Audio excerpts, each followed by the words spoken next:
स्वराज मेरा जन्म सिद्ध अधिकार है और मैं इसे लेकर रहूंगा। एक ऐसा नारा जिसने आजादी की लड़ाई के दौरान देशवासियों में एक नया जोश भरा। एक ऐसा नारा जो हमारे स्वतंत्रता संग्राम का एक महत्वपूर्ण प्रेरणा स्रोत बना। और इस नारे को देने वाली शख्सियत का नाम लोकमान्य बाल गंगाधर तिलक। 23 जुलाई यानी आज हम बाल गंगाधर तिलक की बर्थ एनिवर्सरी मनाते हैं। उनका जन्म रत्नागिरी महाराष्ट्र में 23 जुलाई 1856 को हुआ। But did you know these 5 interesting facts about the great nationalist, social reformer, mass leader, and one of our greatest freedom fighters? Let's find out in this video. तो सबसे पहले बात करते हैं उनके टाइटल लोकमान्य की। उनकी अपार लोकप्रियता और प्रभाव को देखते हुए जनता ने ही उन्हें लोकमान्य की उपाधि दी थी, जिसका अर्थ है लोगों द्वारा स्वीकार किया गया नेता। Now let's find out why he was called the father of Indian unrest as well as father of Swaraj. Due to his radical approach and advocacy for Swaraj, the British authorities often referred to him as the father of Indian unrest. And on the other hand, he is also known as the father of Swaraj as he was one of the first and strongest advocates of Swaraj and made it a part of the independence movement.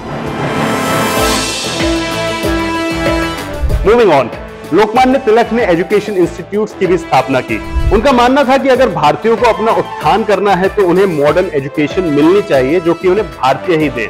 इसके लिए उन्होंने अपने 3 दोस्तों जी Agarkar, M.A. Chiplunkar और Mahadev V. Namjoshi के साथ मिलकर 1880 में पुणे में न्यू इंग्लिश स्कूल की स्थापना की। They later founded the Deccan Education Society and Fergusson College in Pune in 1884 and 1885 respectively.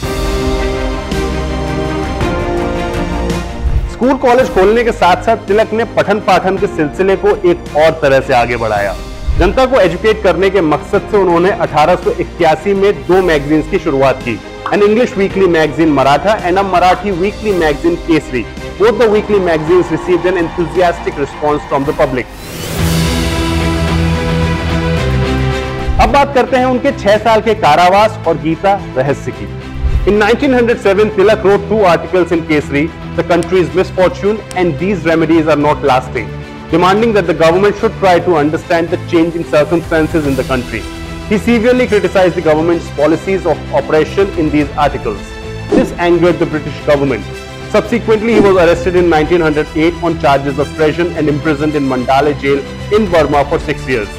Mandale jail में ही उन्होंने एक philosophical book गीता रहस्य लिखी, जिसमें उन्होंने भगवत गीता की फिलॉसफी और सामाजिक और राजनीतिक जीवन में उसकी प्रासंगिकता को एक्सप्लोर किया। उनके दिल और आत्मा दोनों में ही देशभक्ति कूट कर भरी थी। And even after so many years, Lokmanya तिलक's legacy continues to inspire us. If you like this video, do share it with your friends and family.